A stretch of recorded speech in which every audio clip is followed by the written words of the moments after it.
시작하겠습니다. 하나님 아버지 은혜를 감사합니다. 오늘 이렇게 또 귀한 말씀을 배우기 위하여 저희들 함께 공부를 합니다. 지혜와 명철 주셔서 1학기 종강 잘 마무리하게 하시고 또 오늘 내용을 통하여 또 은혜 받고 또 배우는 귀한 시간 되게 하여 주옵소서. 이 말씀을 가까이 하는 즐거움이 여름에도 멈추지 않고 늘 매일매일 성경 읽는 저희들 되게 하시옵소서. 또한 이 시간을 통하여서 하나님의 그 공의와 사랑을 함께 배우는 시간 되게 하여 주옵소서. 감사드리오며 예수님의 이름으로 기도하옵나이다. 아멘.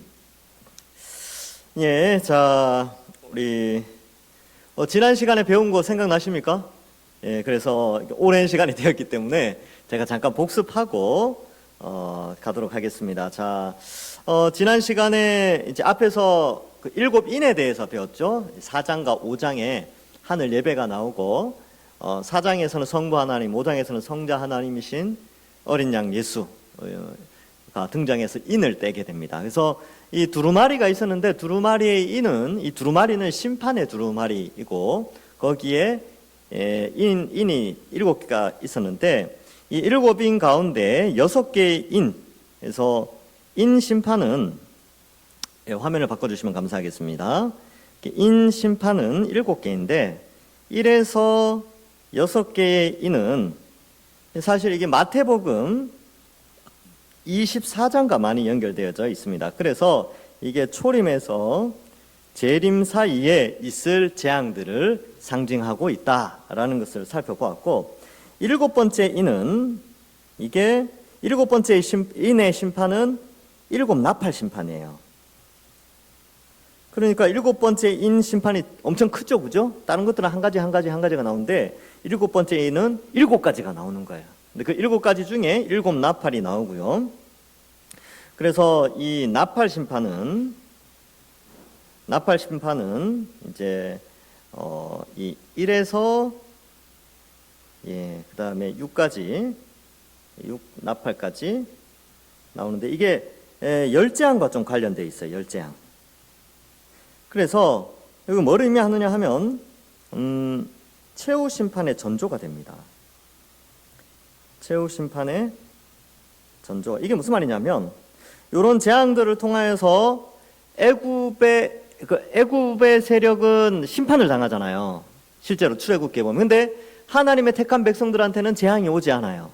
그래서 이마의 인친자들 14만 4천 이렇게 되어 있는데 이 땅의 그리스도인들과는 상관없는 심판이기 때문에 최후 심판과 관련된 것이다 라고 해석을 합니다. 그래서 그것의 전조 현상으로 이 세상에 나타나는, 이건 역시 초림과 재림 사이에 나타나는 최후 심판의 전조, 즉 최후 심판이 반드시 있다라는 걸 알려주는 의미에서 이런 상징적인 재앙들이 등장하게 되죠. 그래서 첫 번째 나팔은 우박이었죠. 우박이었는데 이게 피가 섞여 있고 그다음에 불이 나는 우박이었죠. 그래서 이 애굽의 열재앙 중에 피, 원래 열재앙 뭡니까? 피, 개, 이, 파, 악, 독, 우, 매흑장.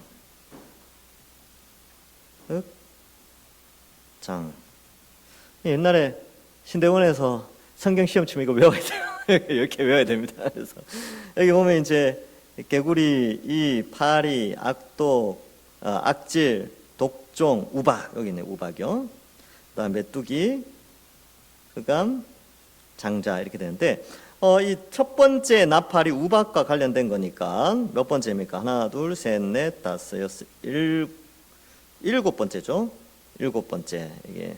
그래서 7번째 재앙과 연결되어 있고 두 번째 나팔을 불었을 때는 큰 산이 바다에 떨어지죠. 큰 산 바다에 떨어지는데 그래서 이 큰 산은 일종의 나라를 의미하고 애굽과 좀 연결됩니다. 그러니까 바벨론 혹은 애굽 그 당대를 지배하고 있는 주류 세력이 바다에 던져지게 되는 것이죠. 그래서 마지막 때가 되면 바벨론이라는 큰 나라, 이 세상 나라, 사탄의 나라 혹은 인간의 나라가 바다에 수장되어진다는 것을 상징적으로 보여주고 있습니다. 그랬죠? 그래서 최후 심판의 전조라 그랬잖아요. 그래서 나라가 바다에 잠겨지게 되는데, 이게 그 홍해 사건과 좀 연결되어 있습니다.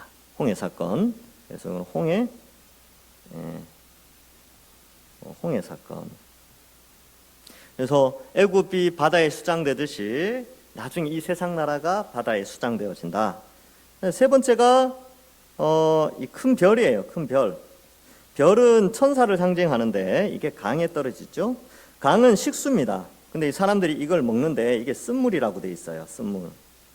뭐 마라의 쓴물 이것과도 연결되겠지만 어떻게 보면 이제 이것은 이 애굽의 첫 번째 재앙. 강이 피로 변하여 사람들이 마실 물이 없는 그런 상황과 좀 연결되고, 그다음에 이 쓴물의 의미는 그거라 그랬어요. 이 사상. 그러니까 이 악한 영들, 이 큰 별은 이제 사탄과 귀신의 세력이죠. 귀신의 세력이 심겨놓는 사상이에요. 사상. 오늘날 같은 경우는 얘네들이 포스트 모더니즘, 그러니까 절대 진리를 거부하게 만들고 모두를 다 수용하게 만드는 거예요. 이것도 좋고 저것도 좋고, 그래서 인본주의도 괜찮고 신본주의도 괜찮지. 그래서 뭐 이것도 괜찮아. 뭐 그죠?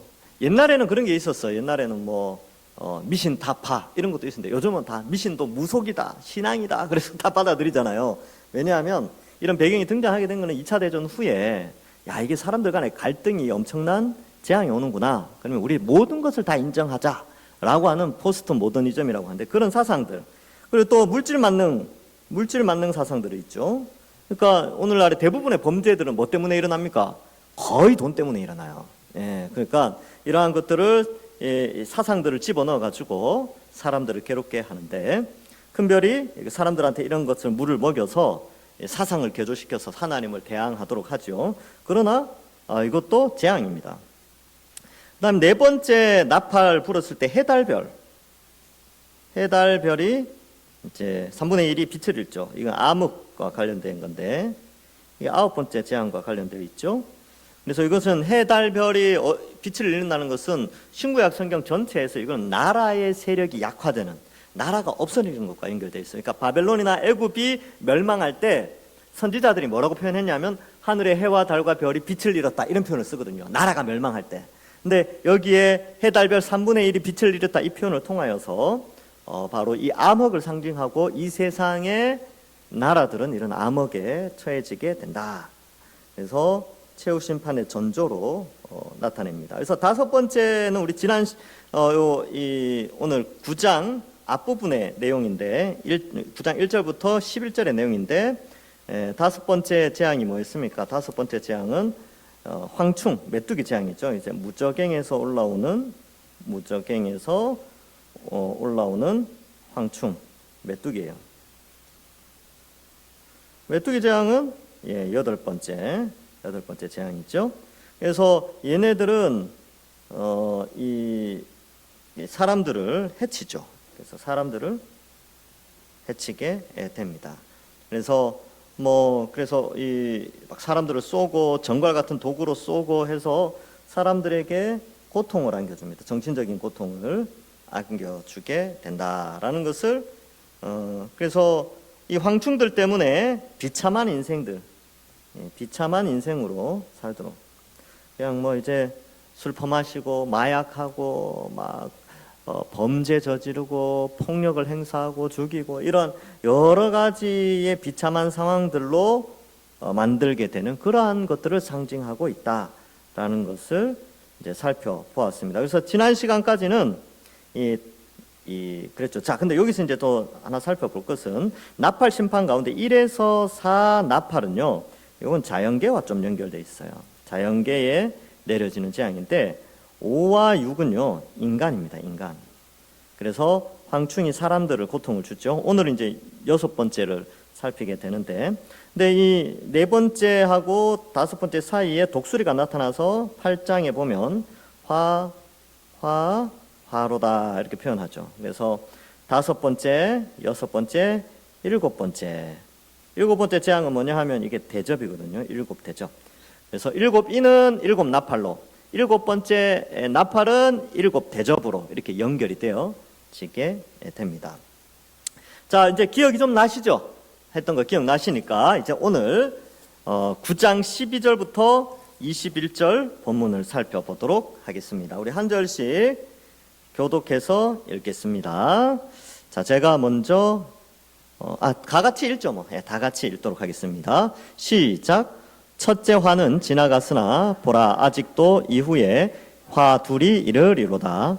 여섯째 천사가 나팔을 불매 내가 들으니 하나님 앞 금제단 내 뿔에서 한 음성이 나서 나팔 가진 여섯째 천사에게 말하기를 유프라데 강 결박한 네 천사를 놓아주라 하매 네 천사가 놓였으니 그들은 그 년, 월, 일, 시에 이르러 사람 3분의 1을 죽이기로 준비된 자들이라더라. 마병대의 수는 2만 만이니 내가 그들의 수를 들었노라. 이 같은 환상 가운데 그 말들과 그 위에 탄 자들을 보니 불빛과 자주빛과 유황빛 호심경이 있고 또 말들의 머리는 사자머리 같고 그 입에서는 불과 연기와 유황이 나오더라. 이 세 재앙 곧 사람들의 입에서 나오는 불과 연기와 유황으로 말미암아 사람 3분의 1이 죽임을 당하니라. 이 말들의 힘은 입과 꼬리에 있으니 꼬리는 뱀 같고 또 꼬리에 머리가 있어 이것으로 해하더라. 이 재앙에 죽지 않고 남은 사람들은 손으로 행한 일을 회개하지 아니하고 오히려 여러 귀신과 또는 보거나 듣거나 다니거나 하지 못하는 금, 은, 동과 목석의 우상에게 절하고 또 그 살인과 복술과 음행과 도둑질을 회개하지 아니하더라. 아멘. 자, 이제 여섯 번째 첫째 화, 요거는 이제 다섯 번째 나팔이죠. 다섯 번째 나팔을 의미하고 지나갔고 보라 이후에 화 둘이 남아 있죠. 자, 이제 여섯 번째 천사가 여섯 번째 나팔을 불게 되는데, 여러분 금제단이라고 나오죠. 금제단 앞에서 봤을 때에 이 제단은 이 성도들의 기도가 올라가는 곳입니다. 그래서 이 금으로 된 제물을 드리는 제단이냐 향단이냐 뭐 향을 피워서 올리는 단이냐 뭐 정확하게 여기서는 알 수 없고 어쨌든 금제단이라고 되어 있으니까 여기는 성도들의 기도가 올라가는 것이기 때문에 금제단에서 음성이 난다는 것은 우리가 올려드린 기도에 대한 응답으로 하나님이 심판을 내리신다라는 거예요. 그래서 앞에서 보면 제단 아래의 순교자들이 하나님께 신원하는 장면이 나왔었어요. 그래서 그 기도의 응답으로 나타나게 되는 것이죠. 결국 공의의 하나님, 억울함을 풀어주시는 하나님이라는 의미도 함께 생각해 볼 수가 있습니다. 자, 그래서 재앙의 시작이 음성에서 시작되죠. 그래서 이 음성은 하나님 앞 제단에서 나오는데 성도들의 기도에 대한 응답이다. 그래서 이 성도의 성도 기도는 이게 이제 여러분 6장 9절에서 11절 그 다음에 나옵니다. 8장 3절에도 이 내용이 나와요.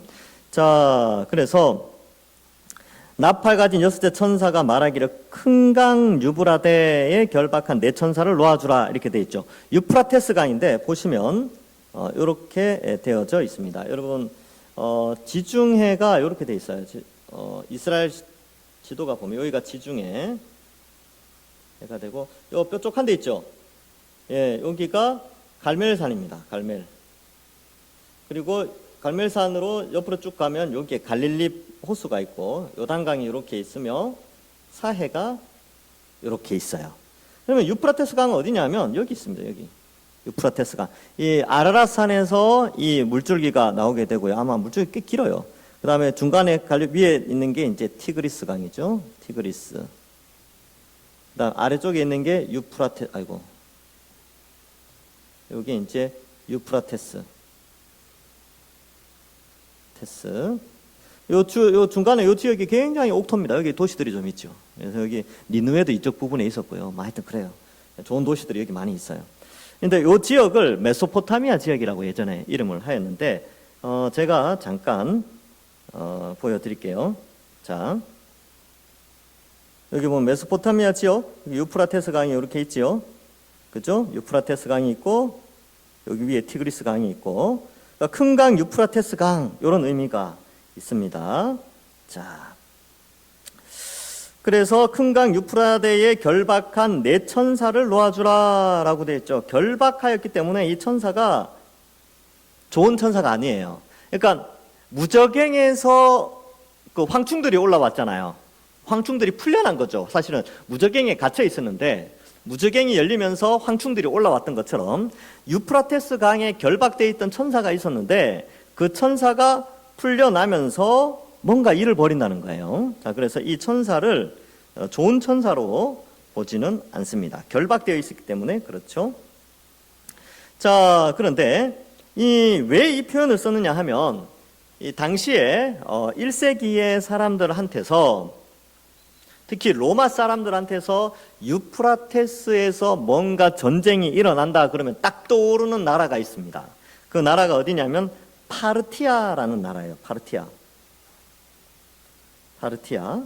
이 파르티아 나라는 어디 있었냐 하면 유프라테스 강 건너편에 나라를 차지하고 있었던 겁니다. 그러니까 여러분 그리스 로마 신화 혹은 그리스 로마 이야기 이런 데 보면 유프라테스 강 건너편에 강대한 나라 그러면 다 이 파르티아예요. 100년 동안 전쟁을 했습니다. 거의 100년, 거의 110년 이렇게 전쟁을 하게 되는데 이 파르티아와의 로마의 전쟁은 BC 53년부터 AD 62년까지 계속 전쟁이 일어나게 되고 강력한 나라. 그래서 로마가 참 점령하기 어려웠다. 동쪽으로 동진을 해 나가야 되는데 이 파르티아 때문에 나가질 못하는 거예요. 100년 동안. 그래서 이 큰 강 유프라테스에서 뭔가 전쟁, 마병대 수는 2만만 이런 내용이 나오는데 이 전쟁의 그들의 머릿속에는 파르티아라는 아주 그 강대한 나라를 떠올리게 되는 것이죠. 내 천사를 놓아주라. 천사를 놓았는데 그 연월 일시에 이르러 정해진 때에 사람 3분의 1이 죽게 되는 것이지요. 그래서 많은 사람들은 이 생각을 가지는 거예요. 큰 전쟁이 일어나서 3분의 1이 죽는구나 라는 이것을 상징적으로 좀 생각하도록 하는 것이죠. 그래서 이 연월 일시는 하나님의 심판의 때를 상징하고 있습니다. 그래서 언제지는 몰라요. 근데 심판 때를 상징하고 자, 근데 이제 여기 보면 3분의 1이 죽죠. 그러면 3분의 2는 살아있잖아요. 3분의 2에게는 뭘 의미하냐면 이 3분의 2에게는 회개의 기회를 줍니다. 그러나 뒤에 보면 아시겠지만 회개하지 않아요. 자, 그래서 여기에 보면 자, 마병대의 수가 2만만. 자, 2만만이라는 게 뭐냐면 2만 곱하기 만이에요. 그러면 동그라미 8개. 2억입니다. 2억. 그죠? 예, 2억이에요. 그럼 2억의 마병대인데 여러분 사실 이런 군대는 없어요. 없습니다. 그러니까 이제 100만 대군 이러잖아요. 100만. 잘 보세요. 100만 대군도 어마어마하죠. 100만의 10배는 1000만이에요. 1000만의 10배가 1억이죠. 그러니까 100만 대군의 100배. 이거는 인류 역사 속에서 찾아볼 수 없는 숫자입니다. 그럼 왜 이런 표현을 쓰느냐 하면 어마어마한 전쟁을 상징하는 숫자적인 표현이에요. 그래서 1세기의 인구가 그렇게 많지 않았습니다. 근데 이 2억이라는 표현을 쓴 것으로 봐서 이 네 천사가 끼칠 재앙의 정도를 알 수가 있는 것이죠. 자, 그래서 이것은 나중에 가면 16장 이하에 가면 아마겟돈 전쟁하고도 연결이 되어지고 19장에 가면 최후 전쟁, 백마를 탄 예수님과 이렇게 전쟁하는 그것과 또 좀 연결이 되어지는 어쨌든 그러한 전쟁이에요. 자, 이 같은 환상 가운데 그 말들이 있죠. 그러니까 마병되니까 말과 말을 탄 군인들이 있을 거 아니에요. 그 마병들, 탄자들, 군인들 있죠. 그러니까 말하고 군인들에게 호심경이 있는데 불빛, 자줏빛, 유황빛. 이거 이제 영어 성경 번역에 보면 붉은색, 파란색, 노란색 이렇게 되어 있는 번역본도 있어요. 그러니까 그렇게 이해하시면 되고 이것이 뒤에 나오는 불, 연기, 유황 요 색깔과 연결된다는 거예요. 그래서 붉은색 불, 파란색 연기, 노란색 유황. 유황 그 TV에서 뭐 이렇게 걸어서 세계 속으로 뭐 그런 여행 프로그램 보면 유황을 산에서 갖고 내려오는 사람들이 있는데 그걸 팔아요. 유황 보면 색깔이 노래요. 노란 색깔입니다. 자, 그런데 여기서 또 하나 우리가 불과 유황 그러면 생각나는 거 있습니까? 재앙. 예. 뭐 하여튼 여러 가지가 있죠, 그렇죠? 근데 특별히 소돔과 고모라가 또 좀 떠오르지 않습니까? 그러니까 하늘에서 불과 유황이 떨어졌다, 유황불이 떨어졌다고 돼 있죠. 그러니까 이러한 표현들은 소돔의 멸망을 상징하는 그런 의미도 있습니다. 소돔과 고모라죠. 그래서 재앙을 상징하게 된다라는 것을 말해주고 있습니다. 그래서 이로 말미암아 많은 사람들이 죽어요. 그래서 두려움과 또 이런 걸 보는데 어떻게 보면 하나님이 이 악한 천사들이지만 이것을 통하여서 사람들에게 죄를 짓는 것의 심판을 의미하죠. 그러니까 이게 뭘 의미하냐면 우상을 숭배한다든지 하나님 없이 살아가는 사람들은 악한 영들에 의하여서 아주 비참한 심판을 받으면서 살아가고 있다는 걸 보여주고 있는 거예요. 사실은. 여러분, 우리는 좀 자연스러운 게 있어요. 그러니까 여러분, 사람이 죽는 거 자연스럽죠. 사람이 다치고 사고 나는 거, 뭐 그럴 수 있지, 뭐 이렇게 생각하잖아요. 근데 창조의 원리에 보면 그것은 아주 비참한 상황이에요. 죄의 결과로 죽음이라는 것이 오고 죄의 결과로 사람들이 막 타락을 하고 해치고 막 뒤에 나오는 여기 보면 살인, 복술, 음행, 도둑질 막 이런 것은 창조 하나님이 만들어 놓은 인간 창조 질서에 비추어 봤을 때 죄의 결과로 오는 심판의 모습이에요. 그러니까 그런 것들을 좀 상징한다는 것이죠. 그러니까 정상적인 이거를 우리는 너무나 오랫동안 이걸 겪어왔기 때문에 뭐 자연스럽게 받아들이지 상식처럼 받아들이는데 사실은 상식이 아니에요. 원래는 영원히 살도록 창조되었고 원래는 슬픔과 아픔이 없고 행복이 우리에게 보장되어 있고 하나님과 교제하면서 살게 되어 있었는데 하나님과 멀어짐으로 말미암아 심판으로 이것이 다가왔어요. 근데 우리는 그 심판으로 생각 안 하죠. 세상 사람들 죽음을 심판으로 생각합니까? 질병과 뭐 사고의 심판으로 생각 안 해요. 그건 자연스러운 것이다. 생태계의 하나의 흐름이다. 이렇게 생각하죠. 그러나 하나님이 우리에게 가르쳐주는 창조의 원리에서는 그건 다 죄 아래에 있는 인간의 비참함을 나타내는 건데 그걸 보고 회개를 해야 되는데 회개하지 않는 거죠. 잠언인가요? 거기도 보면 결혼식장보다는 초상집에 가라. 결혼식장에 가지 말라는 게 아니고 결혼식장에도 가라는 거예요. 가는데 초상집에 가는 것이 더 많은 것을 배운다는 거예요. 그런 의미가 있죠. 원래는 우리가 영원히 살도록 창조되었는데 죄로 말미암아 죽게 되었구나. 그럼 영원히 사는 방법은 뭐냐? 결국은 하나님을 알고 예수님의 십자가를 믿음으로 말미암아 영생이라는 약속이 주어지는 거를 깨닫는 것이 가장 좋은 것이 초상집이라는 거예요. 그래서 그런 의미가 있어요. 이처럼 어쨌든 약간 세워나갔는데 여기 보면 이런 불, 연기, 유황 뭐 이런 게 쭉 나오잖아요. 이 사람 3분의 1을 죽인다 이렇게 되어 있는데 이런 재앙들, 우리 인간에게 나타나고 있는 모든 재앙들은 사실은 원래는 그게 다 없어야 되는 건데 죄로 말미암아 생겨난 것이죠. 자, 그래서 이제 2억의 그 마병대에 말들의 힘은 입과 꼬리에 있었죠. 그러니까 탄자들의 힘이 아니라 말들이 사람을 해치는 거예요. 실제로 기병대, 마병대의 특징은 사람이 타서 다른 사람을 죽이기도 하는데 그 말들이 사람들을 막 해쳐요. 말들이 막 이렇게 하면서 보병들을 막 해치거든요. 그렇기 때문에 이 말들의 힘이 중요한데 그 입과 꼬리에 있는데 꼬리는 뱀 같고 그 꼬리에 머리가 있죠.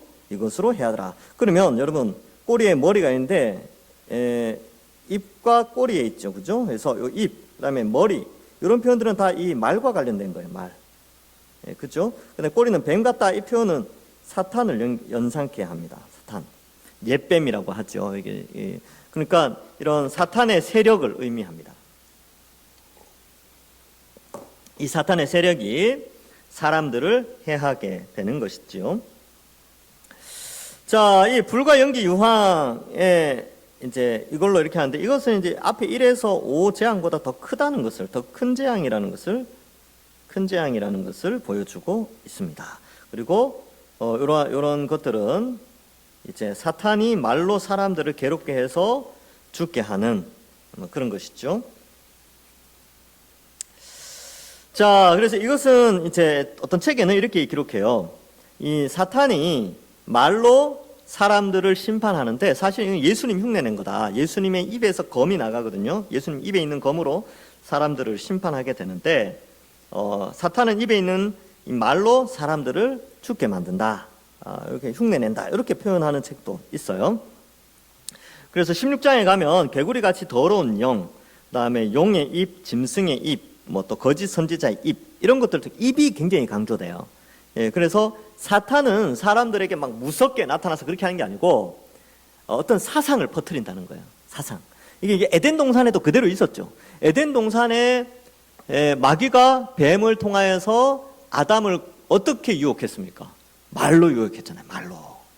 그러니까 이 말은 사상을 의미하는데 어떤 사상을 아담과 하와에게 심어줬냐면 야 너희가 이 선악과 먹으면 하나님처럼 될 수 있다는 거짓 사상을 퍼뜨린 거죠. 가짜 뉴스죠. 가짜 뉴스. 이거 먹으면 안 죽는다. 너희도 하나님처럼 될 수 있다. 이렇게 하고 하나님을 신뢰하는 존재에서 하나님을 대립하는, 하나님과 대립하는 존재로 인간을 만드는데 이 시대를 잘 보세요. 이 시대 동일합니다. 이 시대에 인간 세상에 형성되어 있는 가치관이 다 에덴 동산에서 마귀가 했던 그 전략하고 똑같습니다. 인간에게 뭐라 그래요? 너희가 세상의 중심이 될 수 있어. 인본주의라 그랬죠. 너희가 세상의 중심이야. 이제 제가 다다음 주부터 창세기 하는데 이 하늘과 우주의 시작, 너희가 그 원인을 파악할 수 있어. 신은 없어. 인간인 너희가 이 우주와 지구의 시작과 끝을 판단할 수 있어. 그래서 만들어낸 게 빅뱅 이론 뭐 이런 거 아닙니까? 그죠? 이제 창세기 할 때 또 하나의 이론을 설명해 드릴 텐데 어쨌든 뭐 그렇게 해서 이게 뭘 의미하냐면 지금의 천문학과 지질학 이런 모든 것이 다 인간 중심의 인본주의입니다. 인본주의. 과학과 인본주의, 사회학과 과학 다를 것 같은데 아니요. 과학이라는 것이 인본주의 바탕 위에서 세워져 나가는 체계예요. 그러니까 이러한 것들이 다 사탄이 이 세상의 사람들에게 에덴 동산에서 했던 것처럼 동일하게 그 입에서 말로, 그래서 이제 성경에 보면 개구리같이 더러운 영, 용의 입, 짐승의 입, 거짓 선지자의 입, 이 입을 굉장히 강조하면서 사람들에게 재앙을 가져온다라고 기록하죠. 여기도 이 말들, 이 마병대가 등장하는데 아주 거대한 세력이죠. 거대한 세력, 거대한 사탄의 세력이 입과 꼬리 있는 뱀 같은 그러한 요소들, 말로 사람들을 죽게 만든다라는 것이지요. 자, 그럼에도 불구하고 이 재앙으로 죽지 않고 남은 사람들, 그러니까 이런 세상의 그러한 가운데에서도 남아있는 이런 해를 당하지 않는 사람들 가운데 있는데 그들은 또한 회개하지 않아요. 그러니까 이게 뭘 의미하냐면 그리스도의 초림과 재림 사이에 사탄이 끊임없이 활동을 하지만 그 사탄의 활동에 영향을 받지 않는 것처럼 보이는 사람들도 사탄의 영향이 아닌 또 다른 방식으로 하나님을 대적하는 그러한 것들로 이제 묘사되고 있죠. 회개하지 않아요. 이런 재앙들을 바라보고도 회개하지 않습니다. 그래서 지금 인친자가 아닌 하나님의 이름이 이마에 인쳐진 자가 아닌 자들에게 이 나팔 재앙이 일어나거든요. 그러니까 하나님 믿지 않는 자들 가운데 상당히 많은 숫자가 이 사상에 넘어가고 그러나 또 상당 부분은 그렇게 이 사상에 넘어가지 않음에도 불구하고 우상 숭배를 하게 되고 자기 정욕대로 살아가는 그러한 것을 표현하고 있습니다. 그래서 오히려 귀신과 또는 보거나 듣거나 하지 못하는 우상에게 절합니다. 귀신과 우상. 자, 그래서 이러한 것인데 여러분 이 성경에 보면 우상 숭배와 귀신 숭배를 약간 분리하는 것처럼 보이기도 해요. 우상 숭배와 귀신. 그러니까 왜냐하면 이게 이제 선지서에 보면 우상은 아무것도 아니라고 표현해요. 우상은 아무것도 아니고 아침에 나갈 때 너희가 나무를 버리지 않느냐, 돌을 발로 뻥 차지 않느냐. 근데 저녁에 들어올 때 나무 가지고 오고 돌을 가지고 와서 깎아서 거기다 절하는 이 어리석은 행위, 그 우상 숭배를 멈춰라고 이야기를 하거든요. 그런데 또 성경의 한 부분에 보면 우상 숭배에 대해서 귀신의 영향력 아래 그 일을 한다라고 표현하기도 해요. 그러니까 우상의 특징을 헛된 것이라고, 정말 헛된 건 아무 존재가 아니라는 것으로 표현할 때도 있지만 또 한 가지, 그러나 그러한 배경 가운데는 마귀와 사탄의 세력들에 의하여서 너희가 그렇게 하고 있다라는 이 두 가지 양상을 같이 설명하고 있어요. 그러니까 동전의 양면과 같은 거죠. 한쪽 면만 설명하는 것이 아니라 또 다른 면을 설명할 때는 귀신에 대한 이야기, 또 한쪽 면에서는 헛되다는 것을 강조하게 됩니다. 근데 이 사람들이 이런 것들은 이제 금은동, 목석, 우상에게 절하죠. 그래서 많은 사람들이 우상숭배하고 있어요. 이 시대는 어떻습니까? 여전히 우상숭배를 하죠. 근데 그 우상숭배는 이제 헛된 것을 절하는 것이나 이게 이제 약간 구분이 됩니까? 여러분, 그래서 저는 이제 이건 제 개인 생각이에요. 귀신을 숭배할 때는 주로 복술이나 이런 걸 많이 써요. 이렇게 뭐 염력술이라 그러나요? 하여튼 그런 거, 뭐 무당들, 뭐 이런 것들 있잖아요. 무속 이런 것과 돼 있고, 우상 숭배는 약간 고등 종교에서 많이 나타나는 것 중에 하나인데, 뭐 이렇게 힌두교나 불교 이런 데서는 다 이렇게 모양을 만들잖아요. 그죠? 그래서 그러한 형태로 있지만 다 악한 것이에요. 다 악한 것입니다. 그래서 여러분, 이 우상 숭배하면 나라가 망하고 가정이 망합니다. 우상 숭배하는 거 보면 그런 나라들이 많아요.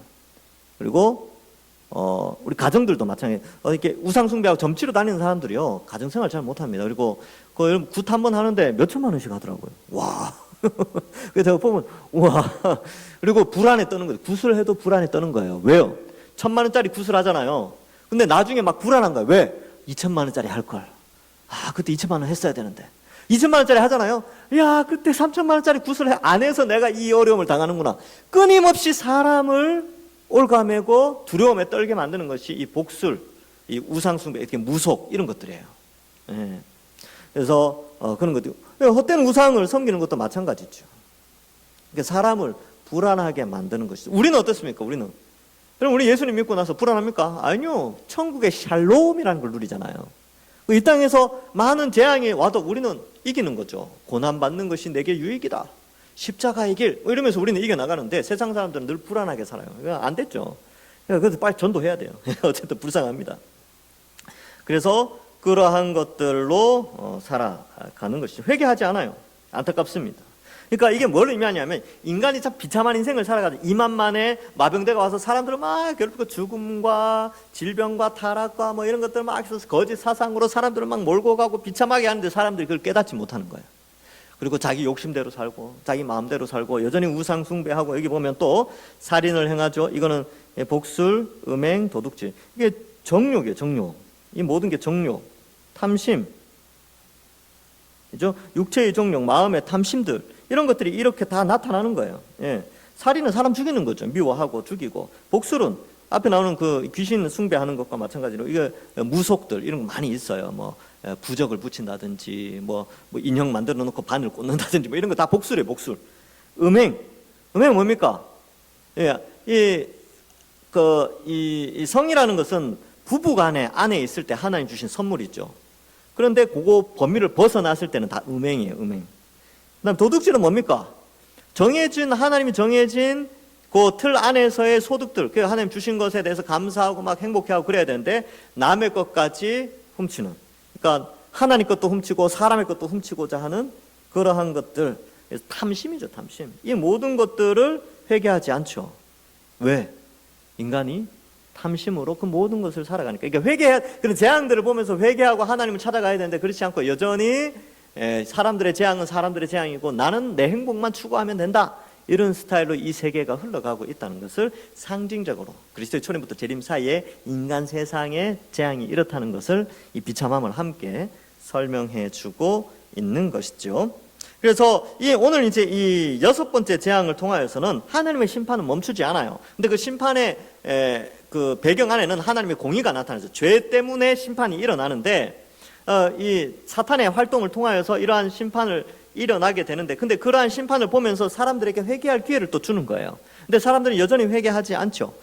그러나 이러한 상황 속에서 보호받는 사람들은 누구냐 하면 하나님의 백성들, 하나님 이마에 인친 자들은 보호를 받아요. 마치 이 출애굽할 때에 이스라엘에는 재앙이 없었던 것처럼 이들에게 재앙이 없게, 이제 하나님 택한 백성들에게는 이런 재앙이 없어요. 우리는 영생이 이미 보장되어 있고, 우리는 괴로움이 아니라 말씀을 통하여 하나님 안에서 참된 평화와 자유를 누리면서 살아가는 자가 되었기 때문에 그렇습니다. 그래서 우리는 살인하지 않죠. 우리는 우상 숭배하지 않고요. 우리는 음행하지 않습니다. 우리는 남의 것을 탐하지 않고 또 그렇게 살아가는 자들로 부름을 받았기 때문에 이 재앙과는 우리는 상관이 없다는 것이죠. 그러나 세상은 어떻습니까?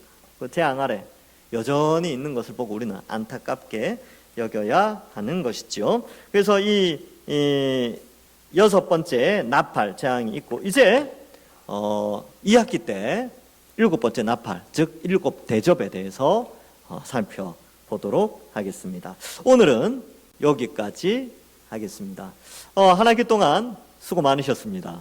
여름 방학 잘 보내시고 9월, 제 생각 9월 중순에 개학하려고 합니다. 9월 한 둘째 주나 셋째 주쯤 주에 개학을 해서 하고, 지금 속도로면 그 내년 상반기에 끝날 것 같아요. 예. 제가 왜 2년 잡았냐면 옛날에 했을 때는 2년 걸렸거든요. 근데 제가 돌이켜보니까 그때 왜 2년이 걸렸을까 해보니까 그때는 휴강을 많이 했었더라고요. 옛날에 전에 교회에서 할 때. 교회 행사가 많으니까, 그때는 또 이제 그 토요일이나 수요일 날 한 게 아니고 주일 날 했었거든요. 그러니까, 그때는 휴강을 많이 해서 2년 걸렸구나. 근데 이제 우리 교회에서 동성교회에서 하니까 휴강이 없어요. 휴강이 없고, 왜냐면 수요일, 토요일 날 특별한 게 없지 않습니까? 그죠? 그러니까, 이렇게 한 1년 반이면 되겠구나, 이런 생각을 좀 하게 되었습니다. 자, 한 학기 동안 수고 많으셨습니다. 기도하고 마치겠습니다. 하나님 감사합니다. 요한계시록의 말씀을 우리가 살피면서 이 시대를 바라보는 눈을 열어주시고 또 하나님의 섭리와 계획들을 깨닫게 하여 주시니 감사합니다. 그리스도의 초림과 재림 사이에 이 세상의 악함은 여전히 존재하지만 그 가운데 하나님은 회개의 기회를 주시고 또 택함받은 백성들은 늘 지키시고 보호하여 주신다는 사실을 믿고 믿음 생활 잘하게 하시고 하나님께 영광 돌리는 우리 모든 주의 백성들 되게 하여 주시옵소서. 2학기 개강 때까지 우리 모든 성도들 건강하게 지켜주시고 함께 하여 주실 줄 믿사옵고 감사드리오며 예수님의 이름으로 기도하옵나이다. 아멘. 예, 수고하셨습니다. 마치겠습니다.